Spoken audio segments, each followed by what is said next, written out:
Hello, farmers, and welcome to another episode of the Harvest Season. My name is Al, And I'm Kevin. Hello. and we're here. We're here today to talk about genres. Oh, yeah. All right. All right. I was waiting for you to say farming games, and I was going to challenge it since that is our mission here. Apparently, I've forgotten how to do this podcast, which is funny because, That's fine. I haven't done every episode, right? But I've done Yeah. more episodes this year so far than I did in the first 2 months last year. So Yeah. I should know what I'm doing by now. No, this is a sign of progress. It's like a bell curve. It's quality. It starts slipping Or do down. we want me to forget what I'm doing? Yeah. No, it's fine. All Play right. it by ear. That's what all great Okay. podcasts do. What's the worst that could happen? Anyway, today we have a fun topic for you all. We're going to talk about game genre names specifically. I don't know why, but I decided it might be fun to debate the difference between farming games and cottagecore games. I mean, it Seems- comes hand in hand with the restructure, the new changes this year, right? Like you're Exactly. changing the subtitle. That's big deal. So let's dig into that and complain and leave everyone unhappy. Yeah. You might say, but Al, is this just because you couldn't think of a different topic for this week? And yes, it is. That's how we do things. Yeah, no, that's fine. I mean, Al and I are both going to argue. I think we're in agreement. We're still going to complain and argue a lot, I'm sure. We will see what happens. Before that, we'll have some news. We do have some news. Wait, have you been up to something, Al? Well, that's what I was getting to, Kevin. Come on. Wait, what? There's news about you? No, let me just finish. Oh, my word. Okay. First, there's before the main topic, there is news. But Yes. first of all, Ah. Kevin, what have you been playing? Okay. Or what have you been All up right. to, sorry? That's all right. Thank you. I mean, welcome to the Marvel Snapcast, right? I mean, really though, I feel like Johnny and you and we play it ad nauseum, and it's good. I don't think I have much to add other than I'm struggling. I've hit a plateau. I'm jealous of Johnny. Yeah. He's doing real well. Yeah, he's up at like level 80 last time I looked. Yeah. Or rank Yeah. 80. Yeah, that's the highest That's I off think any 100. of us have been. Yeah. It's My highest crazy. was 70. But yeah, I mean, Yeah. I don't know. I'm just fiddling around with Marvel Snap, but actually, I say that, but my mobile gaming has been consumed by a new game. Actually. Oh, no. Oh yeah, it got me bad. And I'm blaming Kelly, as in our friend Kelly, who's been on the podcast talking about Spearfair. Friend of the pod. Yep. It's called Stacklands. Did you see this, Al? When you talked about it? Stacklands. Yeah. I don't know. Okay. Oh, Interesting. I feel like I could do a whole episode about it, but it's so simple that at the same time I don't think I could. So, okay. It is a survival crafty type game, like Minecraft. You know that style of game, right? Build, survive, all that. But it's all done with cards. Here's the kicker, right? So, the game, you're like given a little table board area, and you like start the game by opening a pack of cards, and it gives you like a villager, a berry bush, and like wood and stone, something like that, right? And so you drag your villager card onto the berry bush, and they will get some berries out of the bush and eventually exhaust the bush. And that's how this stuff works. You stack cards on top of each other in certain combinations, and they interact, right? You put the villager on the rock, they'll Huh. punch it and get stone out and all that, right? And now the mechanic, it's interesting because it still very much feels like cards because there is a card shop in the game as you're playing. You exchange resources for coins, and you can change the coins for new packs. And the packs will have new resources, new crafting recipes, etc., etc. And so you get other villagers, and you have to feed them all, right? So there's a lot of survival, and all of these interactions happen in real time. Like when you put the villager on the little bush, it takes X number of seconds for them to mine the berries or whatever, right? So, and there's days, and so but at the end of the day, you have to feed all your villagers or they will die. And so it becomes this big loop of increasing resources, buying new packs, making sure everyone survives. And then the game every now and then will throw a little twist. It'll throw little random elements. The big one is being a portal that brings out monsters and enemies, bears, wolves, goblins. And you have to survive these waves of enemies. Are you looking at it? No, I'm just laughing. That escalated quickly. Bears, Yeah. wolves, goblins. Yeah, yeah, they're skeletons. But yeah, it has an amusing art style. It's all like squiggly people. Yeah, it's very cute art style. And so the big kicker is, can you survive? Can you advance your civilization, and can you get them to survive the waves of enemies and not dying from food? So it's a lot of balls you're juggling in the air, and it's really, really addicting. You're trying to see how long you can last, basically, because if your whole village dies, you got to start the whole thing over again. Right now I'm like at 52 days. That's my record. That's currently where I'm at. Wow. Yeah, it's really fun, really addicting. It's called Stacklands. It's on mobile. It's on Steam. Yeah, this consoles basically yet. just looks like when you look at the actual game, it really does it's just like a solitaire board or something like that, right? Yeah. Like it's Yeah. it's And fascinating. there is one other element to it. The physicality. So you're stacking your cards, right? And it's not like a grid. It's just an empty board, right? So you have to like organize them, arrange them however you want, right? But every now and then you'll get animals and like bunnies and chickens and cows and whatever, and they'll walk around and they'll start knocking over your cards all over the place. And when cards spawn, they kind of just spit out. And so it becomes this other element of trying to organize so you know what's going on everywhere, trying to find X card on where on earth did it go on your board. And you can increase the size of your board, because there's one more thing. There's a card capacity, right? You can only have a certain number of cards on the board until you increase that by building sheds. And so it's a lot going on. It's interesting that they still keep it with this, like, still very much feels like an actual card game, even though the main loop's about resources and surviving and all that. It's really fun and really simple. Yeah, looks interesting. Yeah.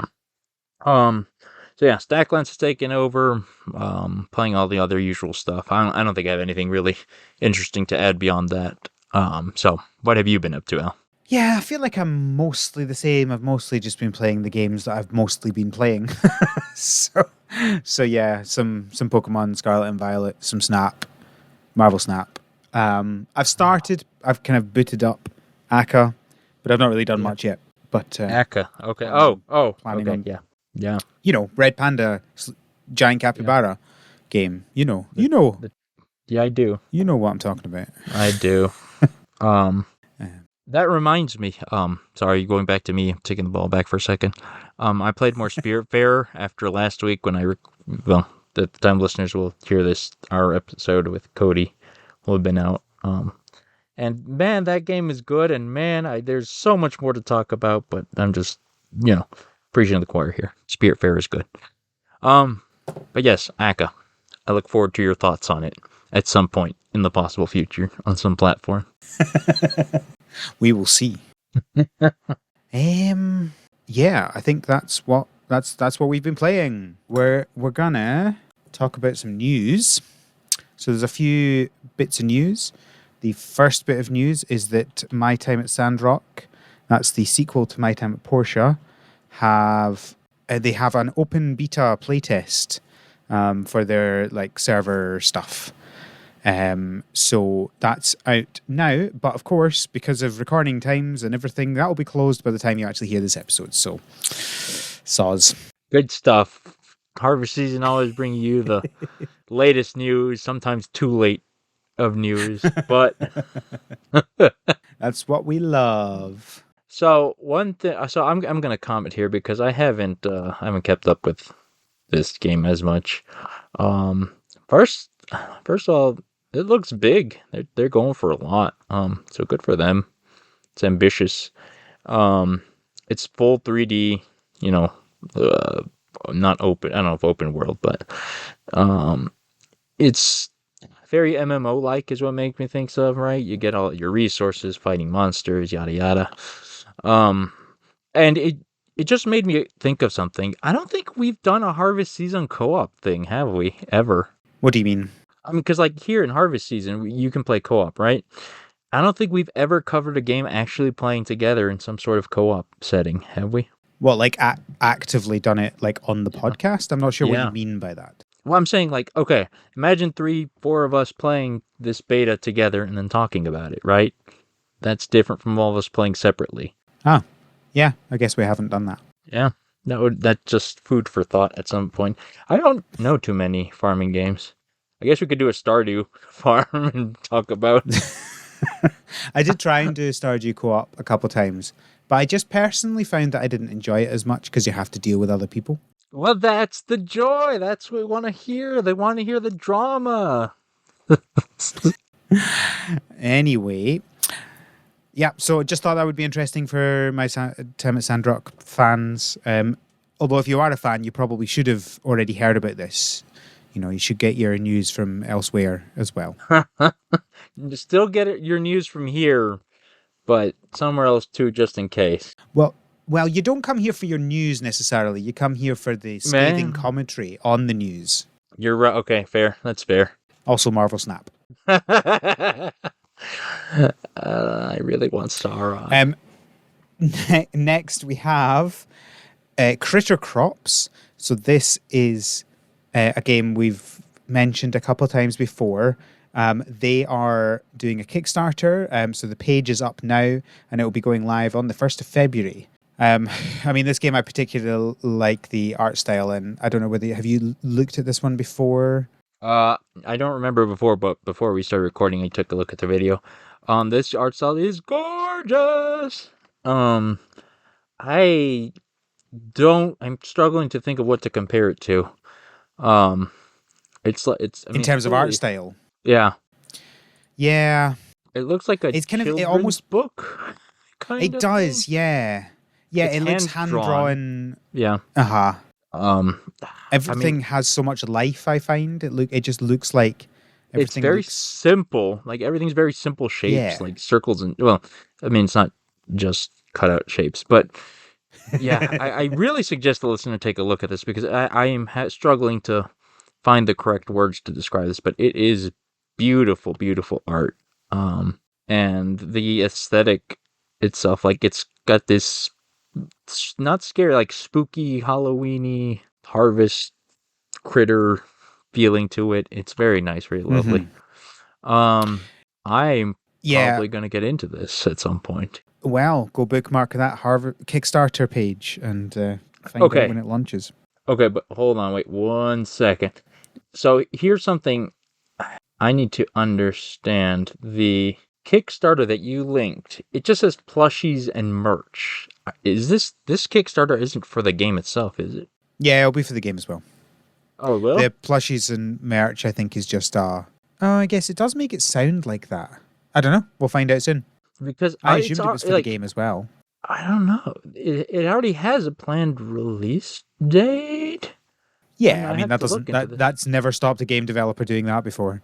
Sure. Well, I mean, like, I just see the Steam page. It looks like it already has game development going on aside from the Kickstarter. I don't know. This to me sounds like a Kickstarter just for merchandise and the plushies, which are very cute. Yeah, no, you're right. It does seem to be suggesting that. There's a little mummy mushroom. It's cute. I like the bat cat thing. I don't know what it is. It's a bat with a cat head. Yeah, so I think it's for plushies. No, you're right. You are right. Yeah. Regardless. I missed that one completely. Look up the game on one of them's called the Pump Kitty. Look up the game on Steam because it is very it's gorgeous. I'm trying to figure out what the gameplay is or like anything specific or unique. Yeah, I don't think there's anything kind of like brand new in terms of gameplay. It's kind of seems like a kind of standard life sim type style game. Life sim or cottage core game. Well, life sim is let's not get into that. Not yet, Adding at Life least. Sim to the list. Life Sim. All right, cool. Oh, I don't know. Oh, this Next, game's we good. have a Yes. newly released game called Drago Noka, which I keep wanting to call Drago Nako because it feels like it should Dragonako. rhyme, Yeah, but it doesn't. You're It doesn't. not It's wrong. Drago I Noka. like that better. Dragonako. Drago Noka. Okay. So this game has just come out. It'll have been out for about 2 weeks when this episode comes out. Okay. And the standard blurb from it is: the surface has become overrun with huge giants and dangerous pests, leaving an uninhabitable world in their quake. Humans have nowhere to live, and so they live on the backs of dragons. Develop your very own village, gather various materials, and create new items with your very own hands. So it looks...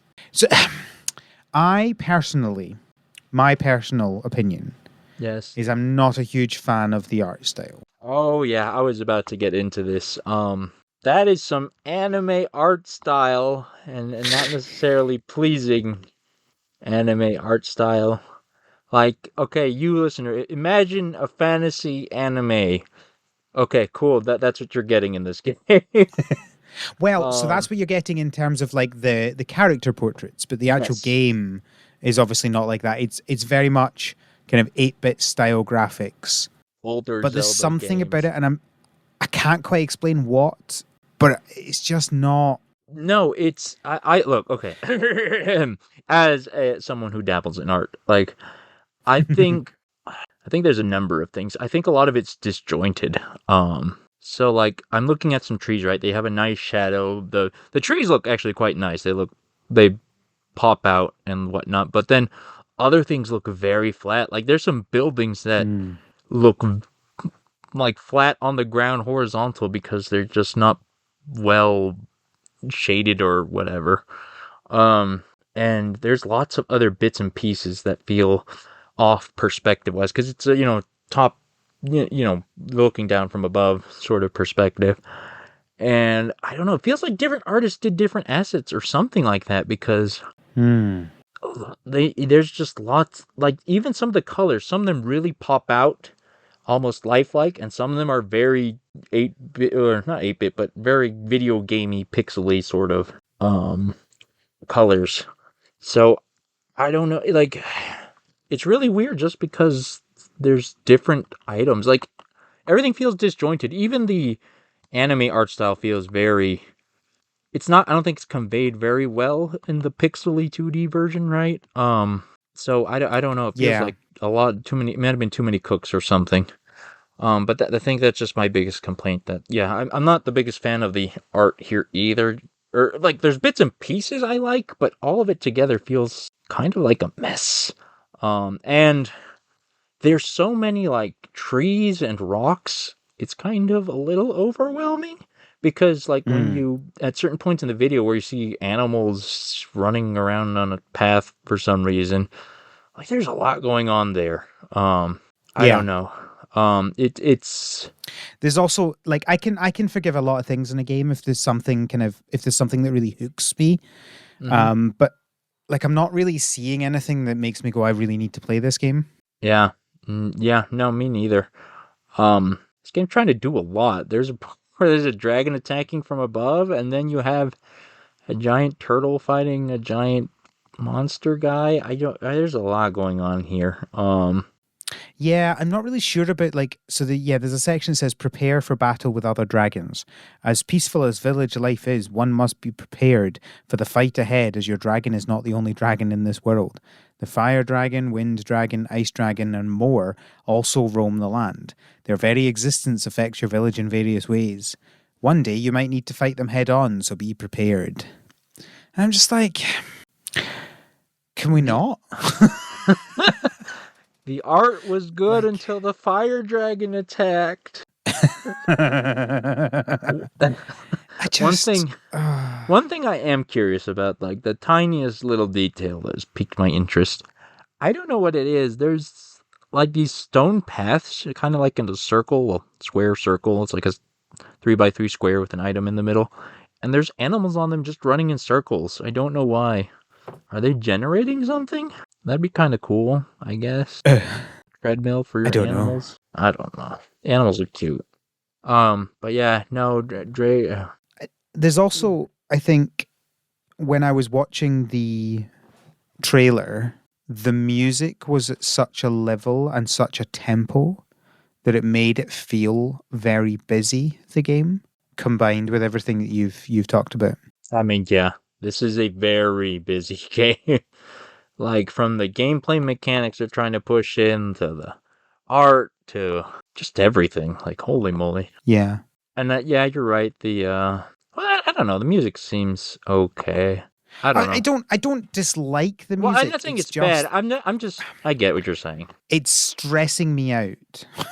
I don't know if it's it's stressing loud me out, and enthusiastic. but I could see how with everything else going on, this is really simulation overload.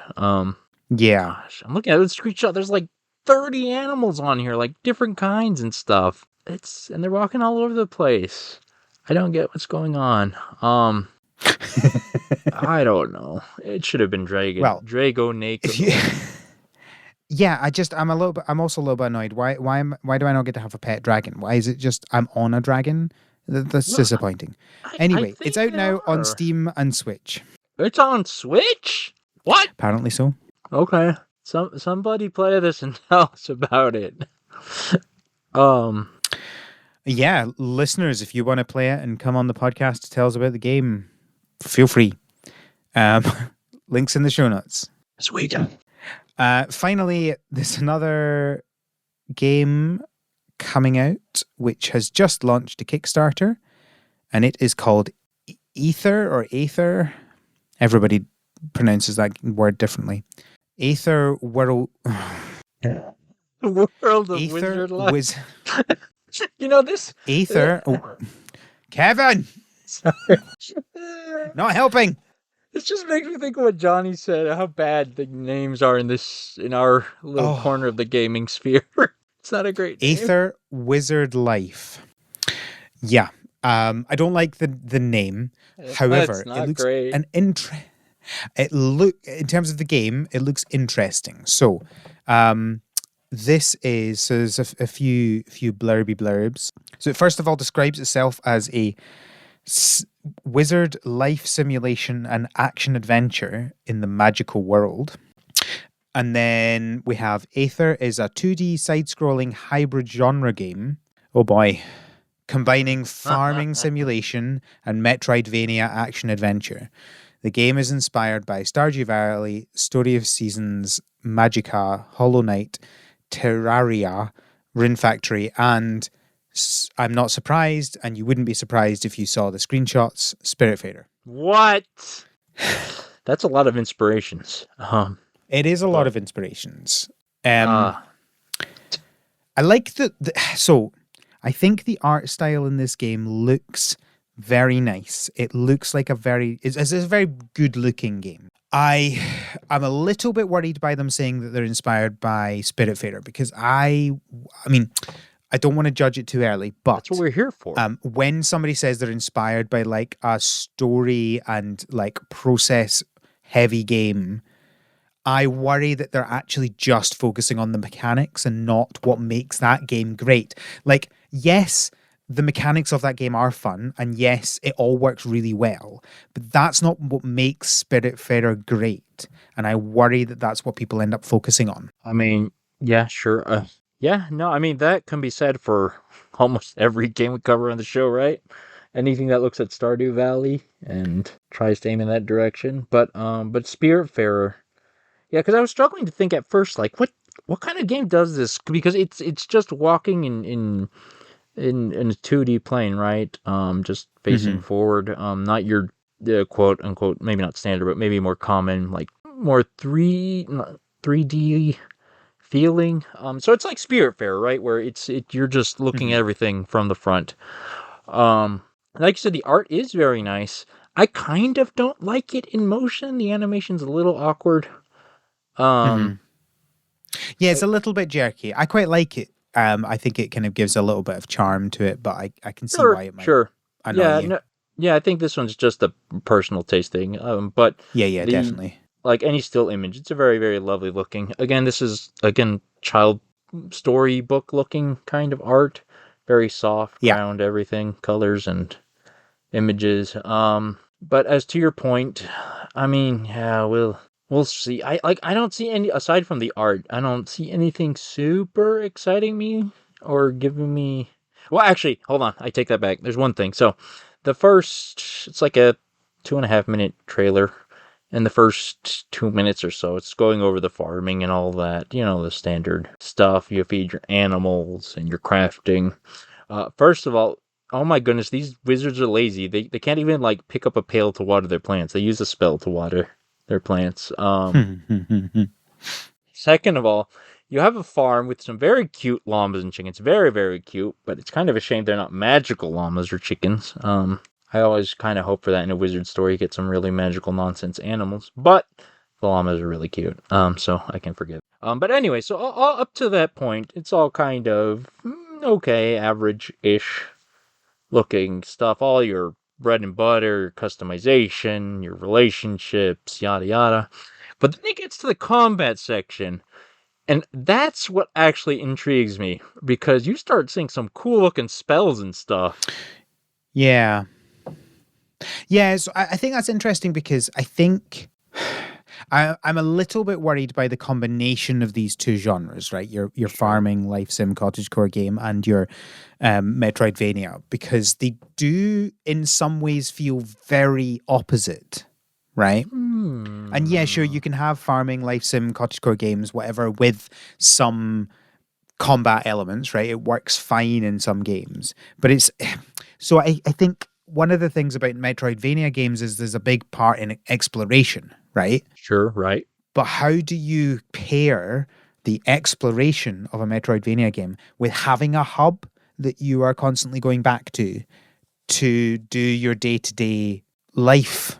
You know, it's a life sim game. That's Yeah, what it I mean, describes itself as. okay, well, I have some thoughts on that. First off, good old game genres again. So Metroidvania, like to me in my head, that's like a giant map, and you're exploring every nook and Hmm. cranny of the map. You find Yeah, upgrades and clear progression blockers, etc. Right? You go back and forth throughout the yeah, whole map. exactly. We don't know if that's what this game is doing. You can't tell from this video. Uh, if they are going to do that, I agree with you. That's probably a bad idea because that's not focusing on the core competency, I think, of the genre. On either Hmm. genre, like you said.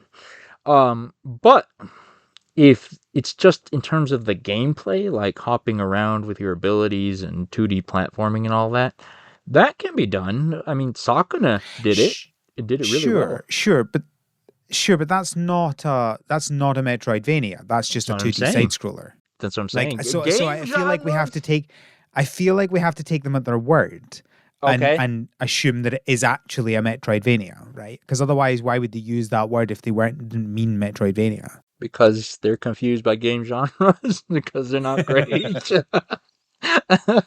um, uh but I will. Yeah, I don't know. We'll see. It's like I agree with you on principle. I'm trying to give them the benefit of the doubt, but yeah, you might be right. Either way, the combat looks cool though. There's like a magic dash. It's surprisingly dynamic because Yeah. the village hub stuff looks very, very slow and a slow pace. Even the walk's kind of slow, but nah, in the forest you're doing magic jumps and dashes and back dashes and meteor storms. So it really caught me by surprise seeing that. But we'll see. I'm interested to see more about this game, how it will look, especially like you said, how they're going to blend these two ideas. Yeah. Hey Kevin, Yep. I backed the game. There we go. Oh yeah. All right. So, oh wow, the total has gone up since I last looked before recording the podcast. Imagine that. um. Okay. Once we get some more trailers, I might. I'm usually not one to kickstart games. I'll often get them after the Kickstarter, but Hmm. So I will agree that kickstarting is generally not the best way to do things, but here's why I like kickstarting and why I do it far too much. Mm-hmm. It's like a little gift for future me. I mean, And it's more ethical pre-ordering. Right? sure. Like I'm not. I get it. Like I'm fully on board with the idea of kickstarting. I don't know. I generally don't get. I don't Yeah, know. no, that's fair. I think it's sensible not to in general because it's Mhm. a high. There is a risk to it. Sure, that's what the bottom line always says. um, Yep. holy mac! I'm scrolling down the Kickstarter page. Jeez, this game has a ton. Potions. It has a lot Fishing? lot of detail. Forging. Holy Yeah, did you see the fishing? moly. It was fishing with the magic as well. So you Yeah, don't I use a rod, you know. just kind of magic a fish out the water. I'm Yeah. really interested to see how that actually plays because I have a lot of thoughts on fishing mini games. So we'll see. We'll see how that we goes. could have. Oh man, we could. I said we should have an episode on fishing games, because oh man, you're right. Fishing games can be wildly varying in quality. This one looks like I don't know, a rhythm game because I see like a wheel and there's like a circle moving around the wheel with little symbols on it. So I Yeah. don't know, that's just off the bat, but oh man, the fish look really nice in this art style. They have some goofy looking fish. Let's see, potions. Holy moly. Oh jeez, this page is huge. So while Kevin just continues reading down that page, that's the news. Cool monsters. Astrological signs by season. What does that mean? So I'll That's just the give news. Kevin a minute to finish reading, and then we'll continue on with the Okay, podcast. we can. I can stop because I'm just. Oh gosh. Oh gosh. I'm not sure you just reading What down and tiers going, oh did you wow, oh get? wow, is really great podcasting. Well, it's enticing them to look at this Kickstarter page because there's a lot. Way too much to talk about on this podcast or on this section here at least. What tier did you go for? Oh, just the cheapest. You don't. I was like, oh, there's a limited edition, early price, cheaper price. So I'll go for that one. You didn't go for the 1.5 thousand USD tier that lets you design your own spell mechanic. Oh dear, there's a over $2,000 one as well. Yeah. Oh, you can design your in-game character. We should get this and put Cody in this. Try putting Cody in every game we can. With the bee spell. When we hit the big time with the harvest season, we'll do that. We'll pull together the funds to do that. Will we? Yeah, we will. So we are going to talk today about game genres because me and Kevin have a lot of feelings and thoughts on game genres, as you might have got a little bit of taste with in the last game there. So yeah, recently we decided that we were going to officially say that the podcast is not just about farming games, but it's about cottagecore games. Realistically, that doesn't actually change anything for the podcast, as I mentioned in the first episode. We never cared of the since year. beginning. Yeah, it doesn't. Yeah, I mean, come on, we covered Pokemon, right? Wait. Oh yeah, you did. I forgot about that. That was a good episode. But I wanted to chat a little bit and have maybe a little bit debate, whatever. Okay. I don't know how well this is going to go. We'll see. We're going to chat through the game genres and what we think they mean and why it matters or doesn't. Yeah. Okay. So we've got farming game, farming sim, farming Okay. simulator, however you want to describe that. Mhm. And that to me is reasonably wide ranging in terms of the games that it covers, especially now. But Yeah, for sure. is also quite restrictive in one way, right? So you get to the point where you're like, well, how much of the game needs to be farming before it gets considered a farming simulator? Does that have to be the primary focus? Or does something like Minecraft, which has farming in it. Does that count as a farming sim? That sort of thing. That's a good that's a good question. I don't know. I mean, Of course you don't, because game genres are just made up, right? Okay. And I think this is what I think this So- is one of the reasons why I've kind of moved away from the term farming games, Uh-huh. because I don't think it's descriptive enough of what we actually like about these games, right? Okay. I mean, well, you say that, but I mean, some games I like them because I can farm. Right? Like Stardew, the main draw is running that farm. To me at least. Well, okay. Yeah, but I don't think that's because it's a farming game. I think it's because they made the loop so satisfying.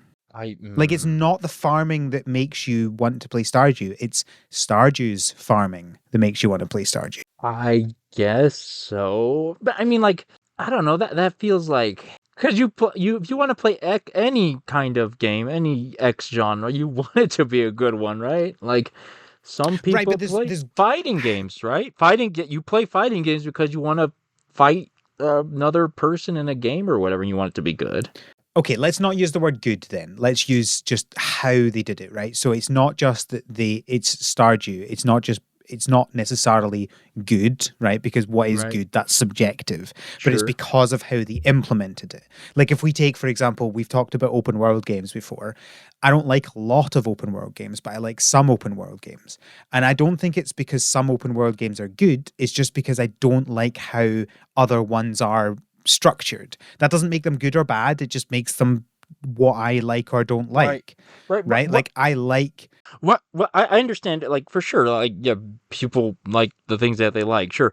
What I'm trying to get at is, I think there are people, and maybe myself to some degree, who like to play a farming game because it has farming mechanics. I find that enjoyable. I like growing things and harvesting them and all that. Like, I do a lot of farming in, say, like, when I play Minecraft, like when I play with my brother or other people, I'll usually be the farming guy because I enjoy that aspect of it. And it's not, I mean, just, of course, like, I enjoy the good one, the quote unquote good ones, the ones I enjoy or whatever, but there's still just an inherent draw. I'm not like the biggest addict, that's why I don't play every farming game, but I mean, that's why I'm here on this podcast and we talk about it, because these games grab my interest just from telling me that you can farm stuff. Interesting. Yeah, I mean, so I guess when I say it doesn't describe what we like about those games, yeah, that's probably a bit too general. That's fair. So, Because okay. there are lots of things that we like about these games, right? There isn't, I Yeah. guess, one thing that we like about these Yeah. games. But I guess when I've been thinking about what is the kind of common thread Mhm. through all the games that I like to cover on this podcast, it's not farming, Sure. personally. Like, some of them do farming really well, and that's one of the things I might like about it. Mhm. But did I have fun playing Stardew when I did the mining only challenge that we did a few years ago? Yeah, I really did. That was really fun. Huh. Didn't do a single farming. See, Was very much fun. I don't know.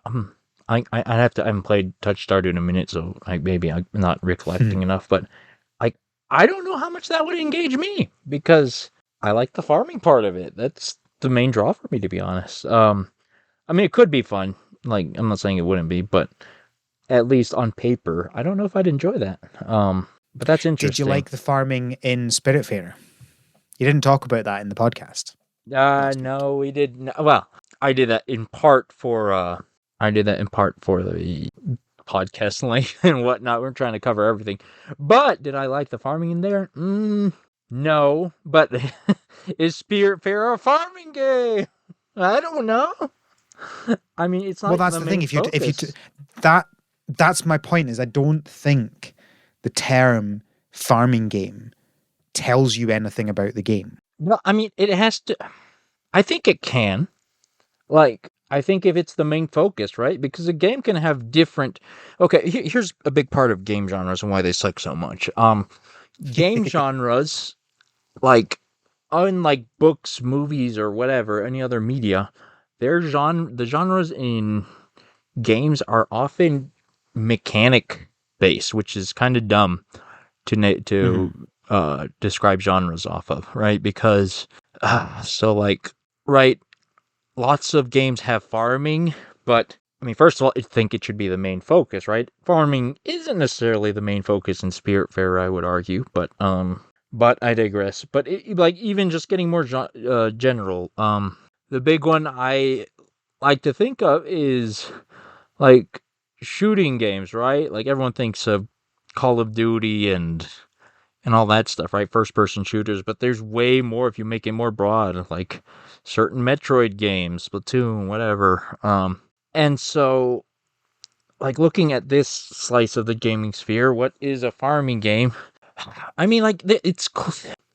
I think is it the main focus? That's the question, right? Like Hmm. Stardew Valley, Story of Seasons, Farming Simulator. Those are all farming games for sure because they're the main focus, right? They can have other things in them, but like yeah. So I don't know.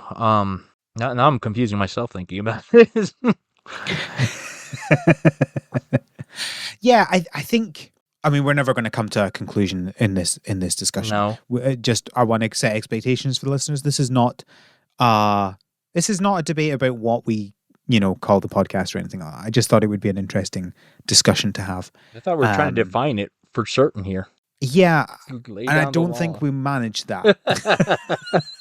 So, like, yeah, I think that a lot of times game genres are clear in certain cases and blurry around the edges, right? So, I don't think a single person would say that Farming Simulator is not a farming simulator, Sure. right? Like, Sure. that is so clear to literally everyone. It's even in the name, Yeah. right? Like, it's so obvious. And then, obviously, I'm sure there'd be somebody who would try and say that Stardew Valley isn't a farming game, right? But they're Who? an idiot, right? It's a Who? farming game. There's always someone who disagrees. If you disagree, send in an email so we can argue with you. But as you say, it then gets blurry when you get further away from that core of what makes that a game. And then you have to, if you say, oh, well, it's, what's the main focus? Well, what is a focus? How do you figure out what the main focus of a game is? Because if you look at Spiritfarer, you could argue, well, the main focus of that is the storytelling, right? Yeah. But then I could also argue that about Stardew Valley. Like, I could argue that the Yeah. farming aspect of Stardew Valley only exists to advance the plot. I feel like we're onto something here. I don't know what, because I don't doesn't necessarily have forget Stardew Valley has a plot. I mean, it doesn't really have an overarching plot, but when we talk about Stardew Valley, one of the things that people love about Stardew Valley is the stories. I get, yeah. There are a lot of them. They're not, But and that's kind of, for many people, the core part of that game. So when you say it has to be a core part of the game, surely the core part of the game is what me as a player of games wants from that. I'm thinking here, like, but I could also, I'm losing track of what I'm trying to argue for here. What type of game is Minecraft? Like, what genre of game would you say? It's the Minecraft genre. Would you say it's a sandbox creation game, or would you say it is an exploration survival game? Okay. See, the trick with that one is Minecraft literally has two separate modes for those. It does. Like, so that's that's what I'm unfair. getting It at. is both. Because it has, Yeah, there's literally a different button on the menu you pick depending on which one you want. sure. But and fundamentally, it's the same game. Yeah. They just changed some things about it. I guess. Your primary gameplay loop in both of those is exactly the same. You are placing blocks and you're moving around a map. I hate. No, I don't like that. So surely we are now in the point where we're saying that a game genre can be defined by users depending on how they like to play a game. When you think about it, all games are just lines of code. We're just I mean, playing I Code would Simulator. 100%. I would just 100% agree watching- with you that game genres are stupid, right? Like I think that I think that people like game genres, and this will definitely be the bit that people pick up on, right? I'm looking at you, Slack. The people like game genres purely because it goes, if you like game A, you'll like game B, right? But that doesn't work. So like when I first played Zelda Breath of the Wild, I was like, I need more of this. And people were like, oh, if you like this, you might like Skyrim. And I tried Skyrim and went, this is a dreadful game. I hate it with a passion. Why would you think it's nothing like it? Right? Because what I liked about Breath of the Wild was not the exploration part of it, which is what everybody seemed to think it was. Right? That's not what I liked. Wait, then what did you like? Oh, it's a really complicated thing, right? Like, so I have very specific things that I like about Breath of the Wild, and it's not the exploration. I'm not really an exploration kind of guy. Okay, I think that if there wasn't a kind of main quest that can get me started in Breath of the Wild, I would not have gotten into it, and I probably would have given up on it. Okay. Now, I'm not saying that if I'm moving along in the game and I come across a side quest, I'm going to do that side quest because it's a thing. I like that aspect of things. But I'm not generally going, oh, I must look through all of this land and find everything I can find, right? I'm looking for specific things rather than kind of the exploration aspect of things. What I really like about Breath of the Wild is the combat. The combat in Breath of the Wild is the best game combat I have ever played. Nothing is like it. And it just fills me with joy. Okay. Being able to go against like the toughest enemies with as little as you can get. And purely by the skill in dodging, you can take down any enemy. I love that. It's amazing. Okay. Don't say Elden Ring to me. I mean, it's right there. It's not. It's literally that. So, game genres work sometimes and don't work other times. And I guess you have to decide on a case-by-case basis whether that's going to mean anything. Like, if you like Stardew Valley, you'll probably like some of the Story of Seasons games. Doesn't mean you definitely will.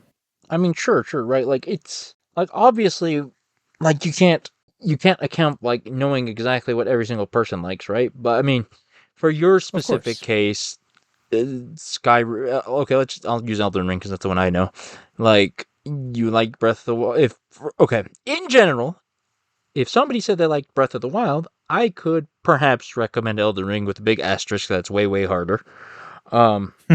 Because, and you're right. I guess like my focus or what I appreciated is common between the two, but I think there's some kind of objective benchmark. Like, you can see the mechanics are similar. They're trying to accomplish the same thing mechanically, and that's why.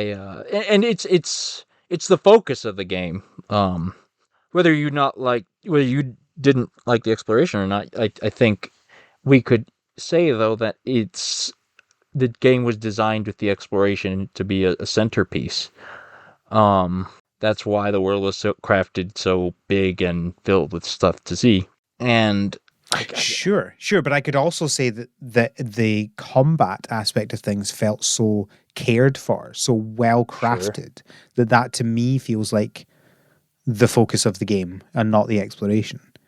Like, I think they're both similarly that's a thing, well right? done. You're right, because and that's an important key part to all this, that they're not mutually exclusive. A game doesn't have to have one single focus, right? Yeah.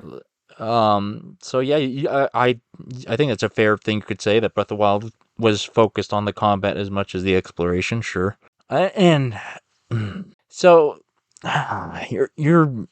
I agree with you to some degree. I don't know where or with what, but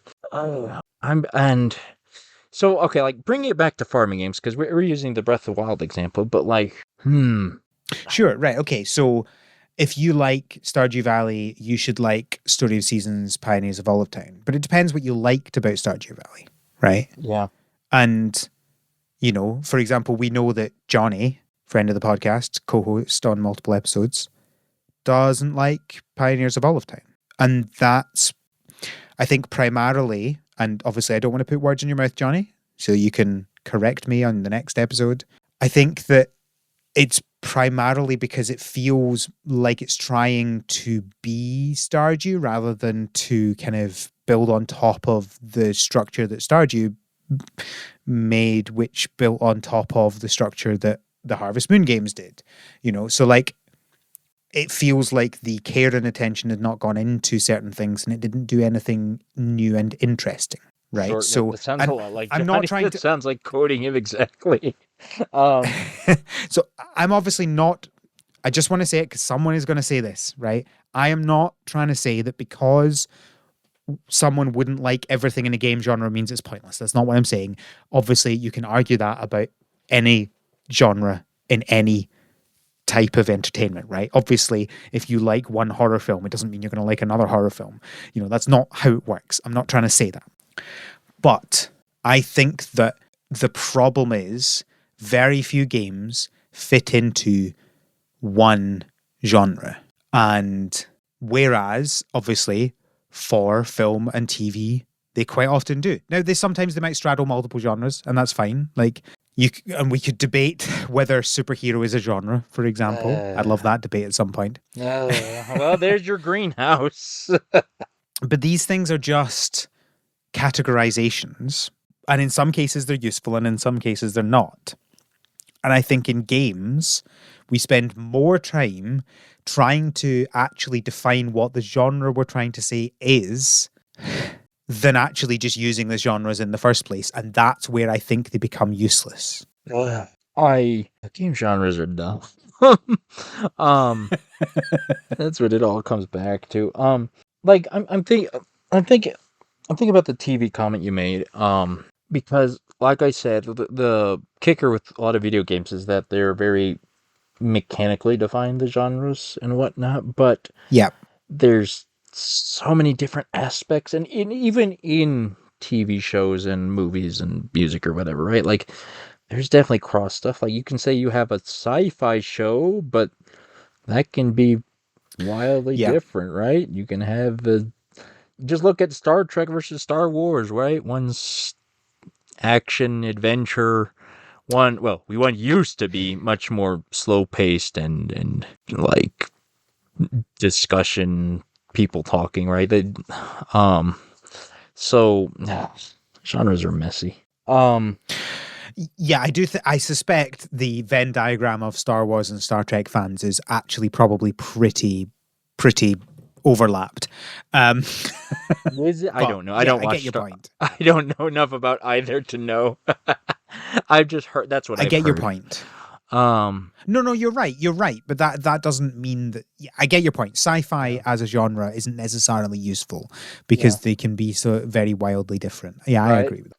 Right, and that's because I think, you know what media needs, and I say this for every media, not just games. They need different categories for different genres, right? Like, okay, what's the mechanical genre? What's the gameplay genre? What's the setting genre? What's the story genre? That's what we need. We need I do think that it's funny with games, right? Because you could theoretically love the story of a game, love how it looks, and all these things, but because of one really annoying thing in how it plays, you couldn't play the game. You could be so frustrated with it. Well, I don't know if it's happening, but that happens for sure. That doesn't really exist in other entertainment, right? Yeah. Like, I would never go, oh, I love how this film looks, I love the story of it, I love the sound of it, but I'm never going to watch it because it's on a Blu-ray. Well, you say that. If you care enough about it, you would do it. Whereas the problem is that gameplay mechanics, if you don't mesh with them, they're so fundamental, to how you watch, how you consume. Right. That. That's the real challenge with games, right? It's an interactive media, which doesn't really happen with most other media. Netflix tried for a wee bit, but that was a bit weird. I was thinking about it. They don't seem to have really taken off. I think they did about 5 of them, and then I haven't heard of one for a couple of years. Wait, are we talking? See, we could be talking about different ones. There's the Black Mirror one, And then there's Yeah, that sort of stuff. Kaleidoscope. That's a different one.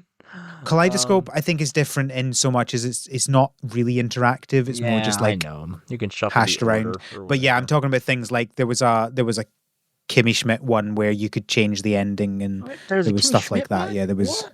there's a Kimmy Schmidt one. Yeah. It's interesting. Well, anyways, but yeah, games. Yeah, I mean, that's the defining thing about this medium, right? Like the interactivity is first and foremost, I would say.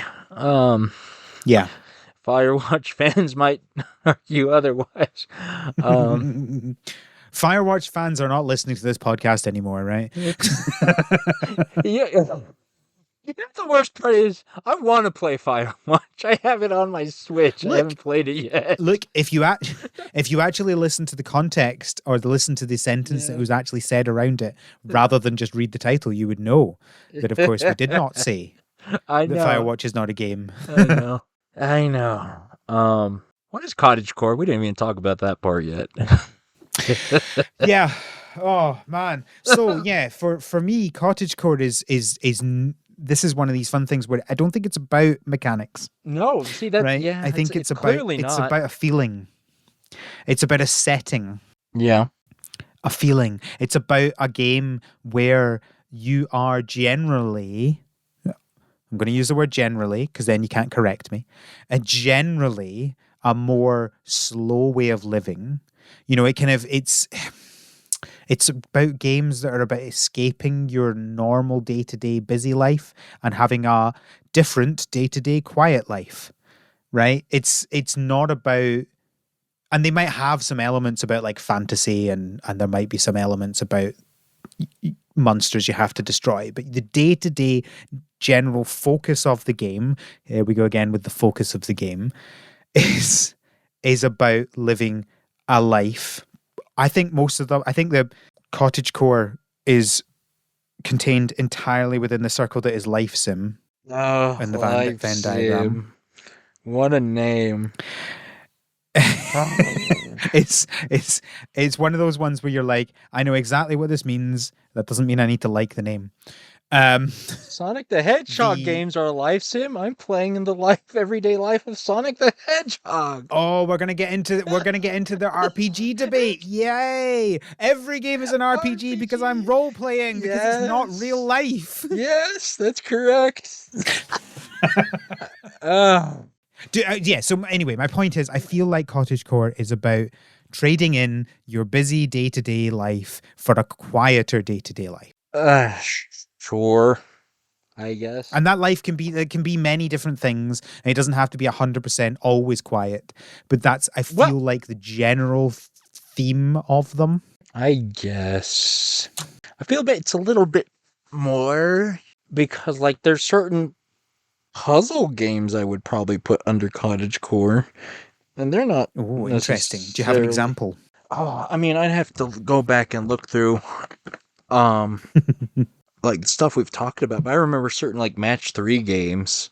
Heck, I would maybe even put what was the gosh darn it, how can I not remember the game I covered with Johnny? What is the name escaping me? Lonesome Village, that's what it is. Like I could maybe argue that's cottagecore, but it's not necessarily. Would that not fit into my definition? Oh, parts of it.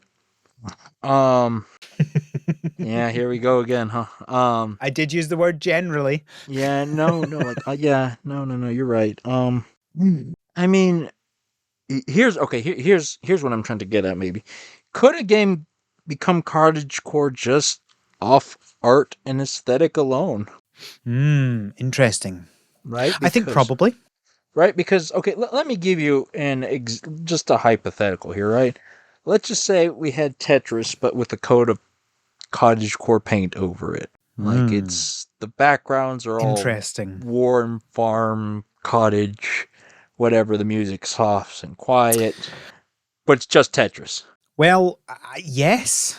Right. So I think it needs to be. So the problem is, right? Like I started defining cottagecore as being an aesthetic, right? Sure. It's not a mechanic. Okay. So therefore, I don't think I can say no to that. All right. Okay, fair. Right, here's would it be a debate about terminology and semantics without me quoting from Wikipedia? There we go. Wikipedia. Cottagecore is an internet aesthetic. Oh, look, it's the same word. Popularized by adolescents, and young adults celebrating an idealized rural life.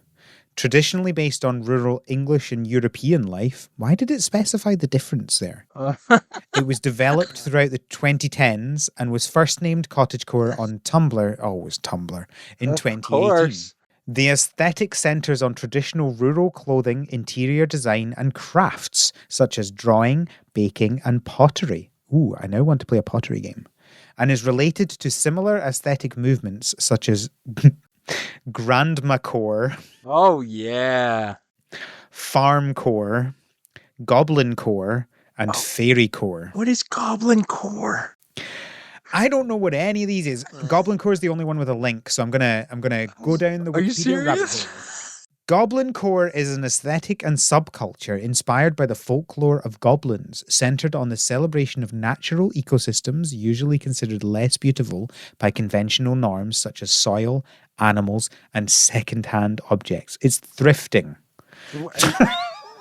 Oh my! Goblincore is thrifting. Where's the Goblin Core game? Have we played a Goblin Core game? I don't know. The subculture has been described as anti-consumerist, with Mashable writer Morgan Sung stating that in a maximalist Goblincore home, decor is found or built, not bought. It has also been noted as having a significant number of LGBT plus and specifically non-binary proponents, with a common catchphrase being, "No gender, only bugs." Wikipedia is a bizarre place sometimes. Some have described the subculture as a darker companion to cottagecore, with somebody stating that Goblincore is cottagecore for those who actually spend time in nature, who know that nature is not sunlit wheat fields, but gnarly forests and chaotic animals. Is this Wow. Cody? Is Cody a Goblin Core fan?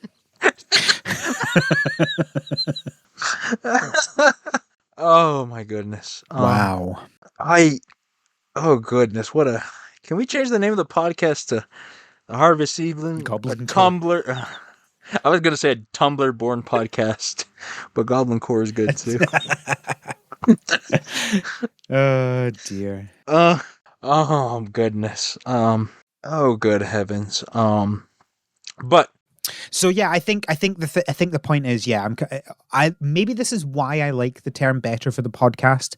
It's because it's an aesthetic, not a genre, right? yeah, no, Like, for sure. We're talking about how for me, my podcast, for me, cottagecore is about how a game makes me feel.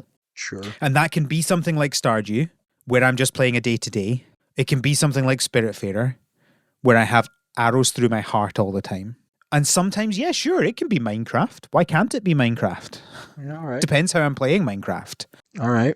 Okay. Sure, that makes it less useful as a game genre than many other game genres. It's a real Because, paradox. isn't it? Yeah. The more you try to define it, the more you try to define the genre to be useful, the less useful it becomes. Yeah. But I mean, yes, but also I think I like the term more now than I did before we started this conversation. Sure. I do give it points that it's an aesthetic, right? And that's clearly from the very beginning what we wanted to do with this show. And yeah, and like I said, naming things after mechanics is kind of dumb anyway, so I appreciate any movement that brings more aesthetic based stuff into the gaming world.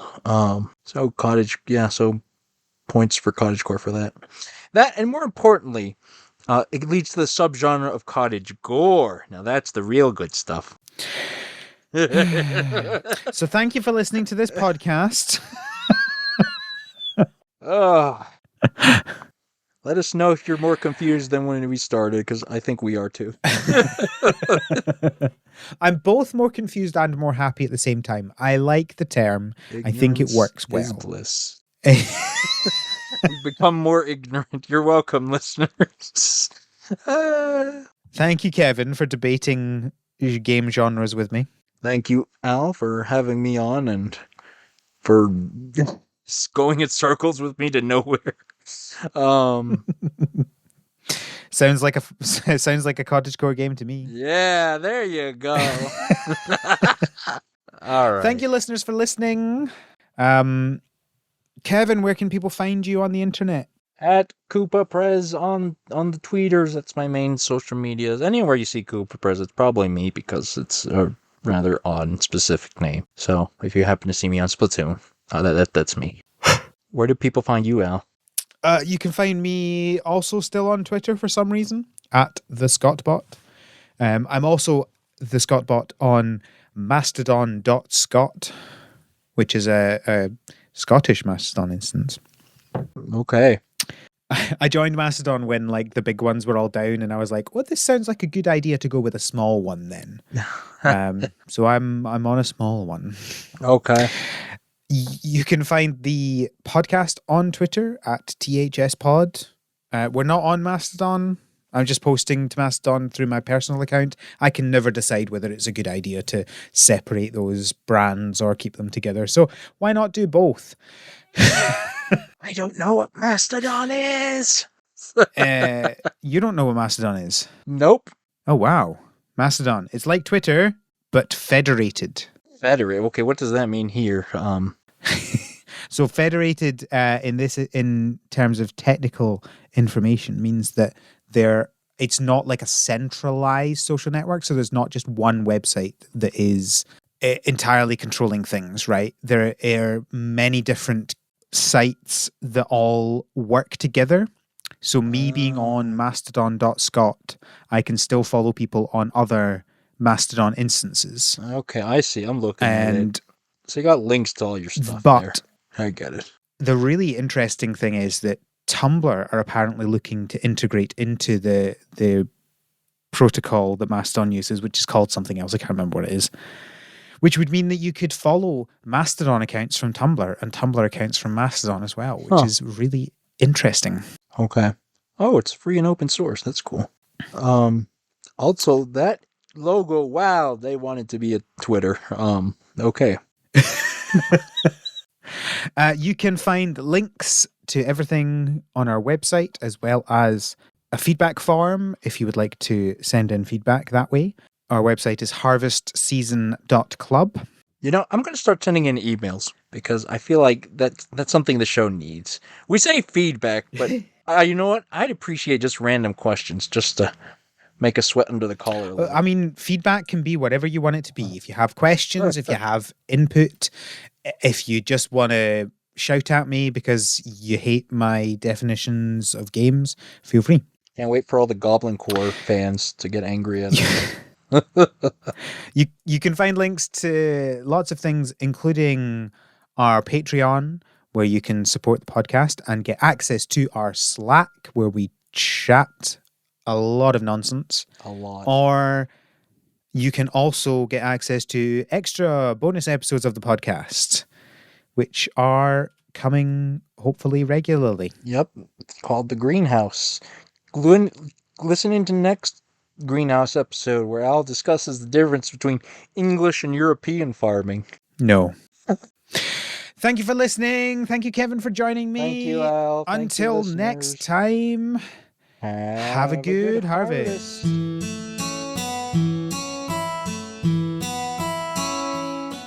The Harvest Season is created by Al McKinley, with support from our patrons, including our pro farmers, Kevin and Stuart. Our art is done by Micah the Brave, and our music is done by Nick Burgess. Feel free to visit our website, harvestseason.club, for show notes and links to things we discussed in this episode.